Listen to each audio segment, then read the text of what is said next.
Pemirsa, kebakaran terjadi di gudang pesantren Al-Mawaddah, Ciganjur, Jagakarsa, Jakarta Selatan.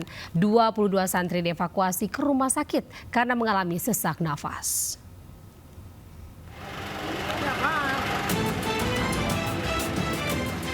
Asap pekat terus membumbung dari bangunan pesantren Al-Mawaddah, Jalan Sadaraya, Ciganjur di Jagakarsa, Jakarta Selatan. Asap muncul dari ruang gudang di basement pesantren yang terbakar. 22 santri dievakuasi ke rumah sakit terdekat karena mengalami sesak nafas. Tim medis yang siaga di lokasi bergerak cepat mengevakuasi santri. Petugas damkar yang datang ke lokasi sempat kesulitan mencapai titik api karena banyak asap dari kayu yang terbakar. Api berhasil dipadamkan 3 jam kemudian oleh belasan unit mobil pemadam beserta puluhan personel damkar. Kebakaran terjadi saat para santri sedang kegiatan pendalaman bakat. Akibat kebakaran, kegiatan di pesantren dihentikan sementara. Tempat gudang kami yang simpan alat-alat yang telah dipakai untuk pembangunan. Kemungkinan memang kayaknya sepertinya ada konsleting listrik yang mungkin kena ke kayu sehingga api begitu cepat naik. Jadi untuk penyebab terjadinya kebakaran masih kita dalami pastinya. Namun demikian itu ada di titik di gudang sementara, ada di bawah tempat santri menginap atau basement. Polisi akan olah TKP untuk mencari penyebab pasti kebakaran dan mencari saksi yang mengetahui kebakaran sejak awal. Dari Jakarta, Helmi Sengbati, iNews melaporkan. Pemirsa, polisi menyelidiki unsur kelalaian dan pidana pada kebakaran gedung Teradrone di Kemayoran, Jakarta Pusat. Sementara manajemen gedung juga akan segera diperiksa, khususnya terkait izin dan kelaikan fungsi gedung.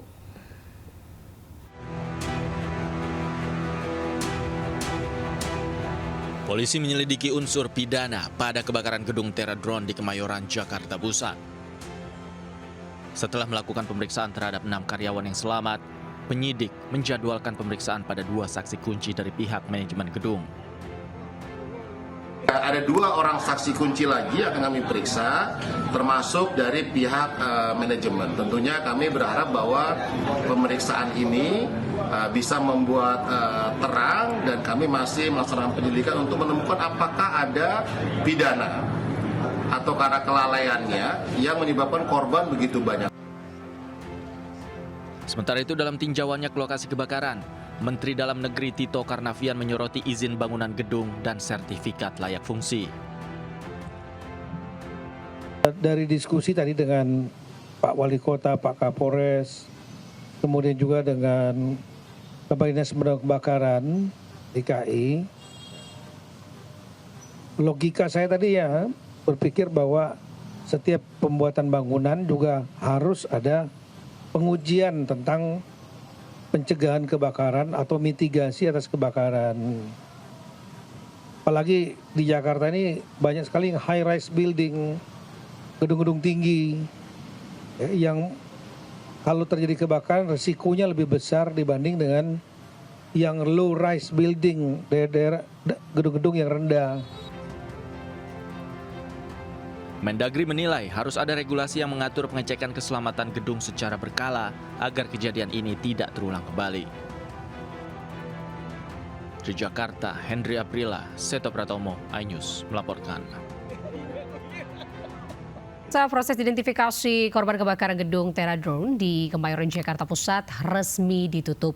22 jenazah korban kebakaran telah diserahkan kepada pihak keluarga. Seluruh jenazah korban kebakaran gedung Teradrone di Kemayoran, Jakarta Pusat telah teridentifikasi. 22 jenazah korban kebakaran diserahkan kepada pihak keluarga. Wakil Kepala Rumah Sakit Polri, Kombes Dr. Naryana menyerahkan langsung surat kematian para korban kepada penyidik di Diskrimum Polda Metro Jaya untuk dilanjutkan kepada pihak keluarga korban. Suasana haru pun menyelimuti Rumah Sakit Polri saat pihak keluarga akan membawa jenazah korban kebakaran. Satu persatu peti jenazah korban kebakaran dibawa pihak keluarga dengan ambulans dan dimakamkan. 12 jenazah kami serahkan kepada penyidik. Nanti untuk Pemirsa, sebuah pohon beringin raksasa dengan berdiameter 3 meter ini tumbang di Jalan Merapi, Kota Malang, Jawa Timur. Pohon setinggi 10 meter itu menimpa 2 warung dan 2 motor.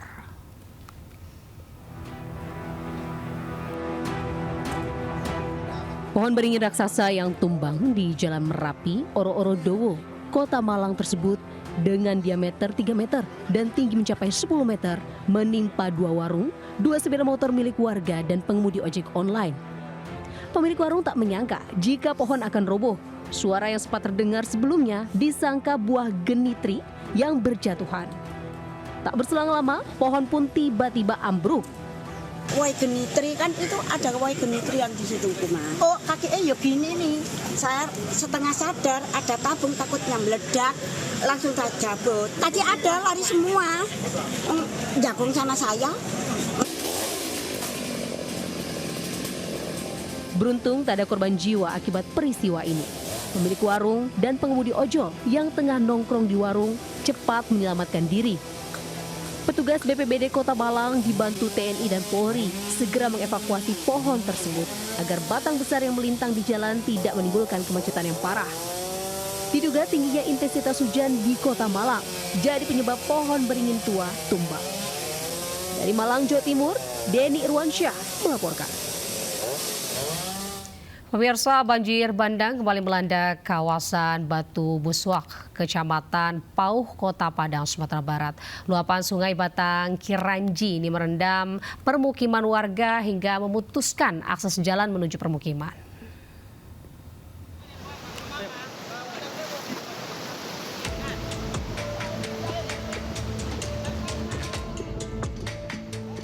Sejumlah warga yang terjebak banjir dievakuasi petugas ke tempat yang lebih aman.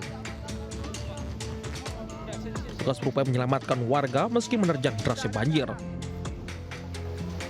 Banjir kembali melanda kawasan Batu Buswak, Kecamatan Pauh, Kota Padang.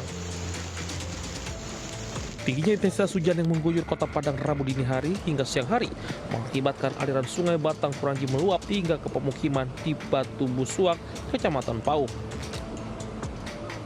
Banjir juga memutus satu-satunya akses jalan menuju permukiman. di sana, di sebelah sana, di seberang sana kita lihat ada warga yang butuh diungsikan karena jalan yang biasa ditempuh itu sudah putus.